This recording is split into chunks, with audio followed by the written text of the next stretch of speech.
नमस्कार दोस्तों, डेली जी के विथ राहुल यूट्यूब चैनल में आपका स्वागत है।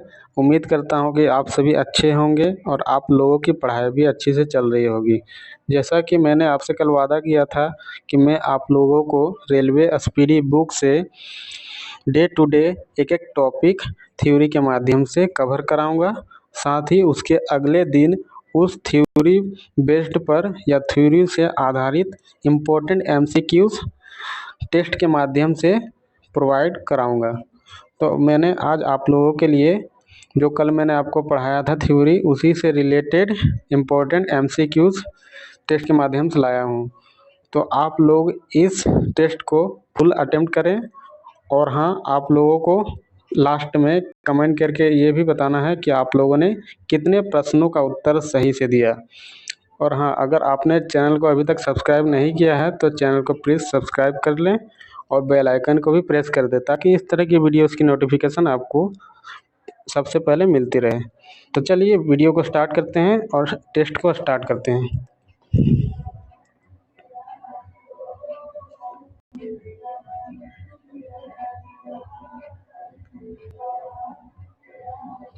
रेलवे सामान्य अध्ययन टेस्ट पेपर पहला है आज।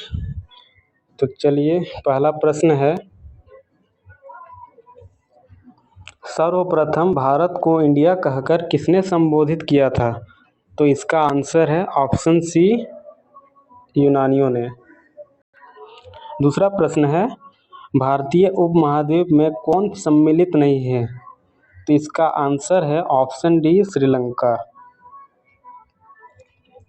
तीसरा प्रश्न है, उत्तर प्रदेश राज्य की सीमा भारत के कितने राज्यों को स्पर्श करती है? तो इसका आंसर है ऑप्शन सी, 8 राज्य को।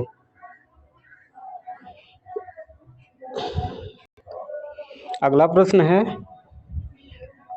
प्रश्न संख्या 4 है, भारत की जल क्षेत्र सीमा कहाँ तक फैली है?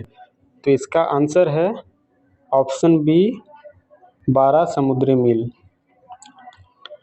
अगला प्रश्न है, प्रश्न संख्या 5, भारत की सबसे पूर्वी बिंदु कौन है?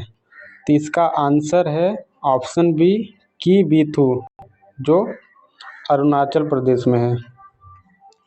प्रश्न संख्या 6, भारत की मुख्य भूमि का अक्षांशीय विस्तार है? तो इसका आंसर है ऑप्शन बी, 8 डिग्री 4 से लेकर 37 डिग्री 6 उत्तरी अक्षांश। प्रश्न संख्या 7 है, भारत में सबसे कम वर्षा कहाँ पर होती है? तो इसका आंसर है ऑप्शन डी, लेह।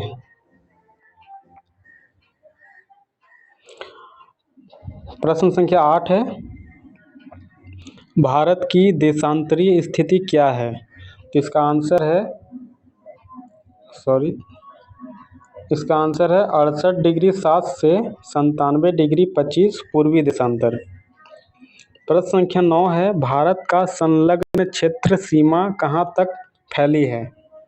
तो इसका आंसर है ऑप्शन बी, 24 समुद्री मील। प्रश्न संख्या 10, भारत का औसत समुद्र तल का मापन किस तट से किया जाता है? तो इसका आंसर है ऑप्शन डी, चेन्नई। अगला प्रश्न है, प्रश्न 11, क्षेत्रफल की दृष्टि से भारत का सबसे बड़ा केंद्र शासित राज्य कौन है? तो इसका आंसर है ऑप्शन डी, जम्मू कश्मीर।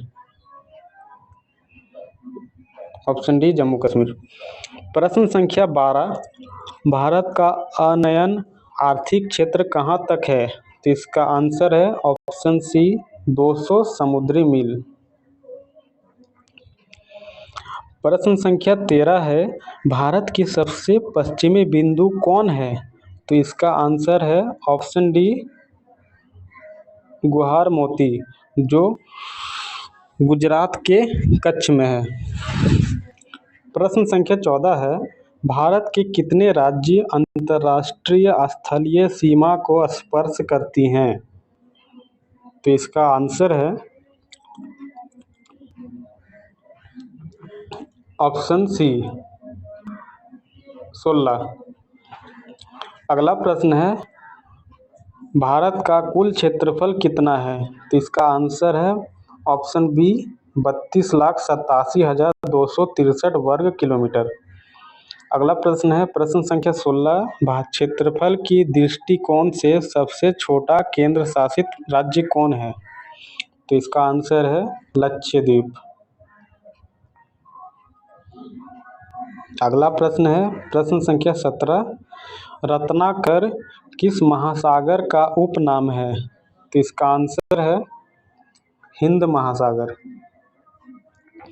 अगला प्रश्न है मुख्य भूमि का दक्षिणतम बिंदु कौन सी है? तो इसका आंसर है कन्याकुमारी। अगला प्रश्न है कर्क रेखा भारत के कितने राज्यों से गुजरती है? तो इसका आंसर है ऑप्शन सी 8 राज्यों से होकर गुजरती है। प्रश्न संख्या 20, कर्क रेखा भारत के किस राज्य से नहीं गुजरती है? तो इसका आंसर है ऑप्शन डी मणिपुर। अगला प्रश्न है 21 नंबर, भारत में सर्वाधिक बोली जाने वाली भाषा है? तो इसका आंसर है ऑप्शन डी हिंदी। अगला प्रश्न है 22, विश्व में क्षेत्रफल की दृष्टि से भारत का स्थान क्या है? इसका आंसर है ऑप्शन सी 7वां। अगला प्रश्न है प्रश्न संख्या 23 है, भारत की दक्षिणी बिंदु भूमध्य रेखा से कितनी दूरी पर स्थित है? तो इसका आंसर है ऑप्शन सी 876 किलोमीटर। अगला प्रश्न है प्रश्न संख्या 24, भारत की सबसे बड़ी जनजाति कौन है? तो इसका आंसर है ऑप्शन बी भील। अगला प्रश्न है 25वां, हिमालय किस प्रकार का पर्वत है? तो इसका आंसर है ऑप्शन सी वलित पर्वत का उदाहरण है हिमालय। प्रश्न संख्या 26 है, 82.5 डिग्री पूर्वी देशांतर रेखा कहाँ से गुजरती है? तो इसका आंसर है ऑप्शन ए नैनी, जो उत्तर प्रदेश के प्रयागराज में है। अगला प्रश्न है प्रश्न संख्या 27, भारत को सर्वप्रथम हिंदुस्तान किसने कहा था? तो इसका आंसर है ऑप्शन बी ईरानियों ने।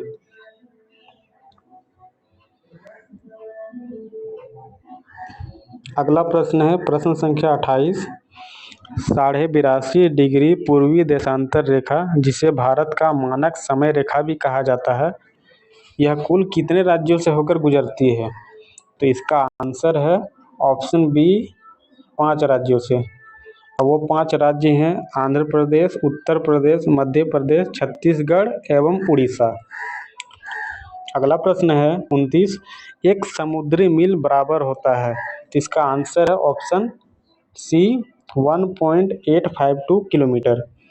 अगला प्रश्न है 30, भारत की कुल स्थलीय सीमा की लंबाई है?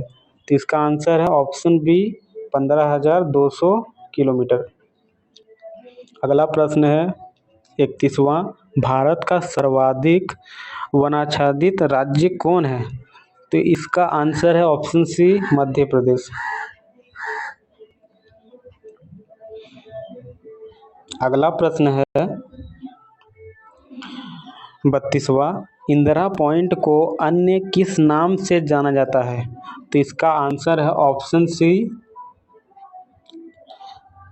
ए और बी दोनों, यानी कि पिगमिलियन पॉइंट और पार्सन पॉइंट, ये दोनों नामों से जाना जाता है इंदिरा पॉइंट को। अगला प्रश्न है प्रश्न संख्या 33 है, भारत के कुल कितने राज्य स्थल रुद्ध यानी कि लैंड लॉक्ड हैं? तो इसका आंसर है ऑप्शन डी 20 राज्य। प्रश्न संख्या 34, द्वीपों सहित भारत की कुल समुद्र तटीय रेखा की लंबाई कितनी है? तो इसका आंसर है 7516.6 किलोमीटर। अगला प्रश्न है 35, 82.5 डिग्री पूर्वी देशांतर रेखा भारत के कितने राज्यों से होकर गुजरती है? तो इसका आंसर है ऑप्शन सी 5 राज्यों से होकर। अगला प्रश्न है प्रश्न संख्या 36। क्षेत्रफल की दृष्टिकोण से विश्व का सबसे छोटा देश कौन है? तो इसका आंसर है ऑप्शन डी वेटिकन सिटी। अगला प्रश्न है 37वां। 82.5 डिग्री पूर्वी देशांतर रेखा भारत के किस राज्य से होकर नहीं गुजरती है? तो इसका आंसर है तमिलनाडु, ऑप्शन डी तमिलनाडु। अगला प्रश्न है प्रश्न संख्या 38। विश्व के कुल क्षेत्रफल का भारत में कुल कितना भूभाग है? तो इसका आंसर है ऑप्शन डी 2.42%। 39वां प्रश्न है केंद्र शासित राज्य पुदुचेरी की सीमा एवं क्षेत्र कितने राज्यों में फैली है? तो इसका आंसर है ऑप्शन सी 3 राज्यों में फैली है। अगला प्रश्न है और इस टेस्ट का आखिरी प्रश्न है भारत के कितने राज्य हिमालय पर्वत को स्पर्श करती हैं? तो इसका आंसर है ऑप्शन बी 10 राज्य जो हिमालय को स्पर्श करती हैं। तो दोस्तों कैसा लगा वीडियो कमेंट करके ज़रूर बताएं और आप लोगों ने कितना अटेम्प्ट किया, सही कितना अटेम्प्ट किया वो ज़रूर कमेंट में लिख कर बताएं। अगर वीडियो अच्छी लगी हो तो वीडियो को लाइक करें, चैनल को सब्सक्राइब करें और बेल आइकन को प्रेस जरूर करें ताकि इस तरह की वीडियोस की नोटिफिकेशन आपको मिलती रहे। जय हिंद, जय भारत, धन्यवाद।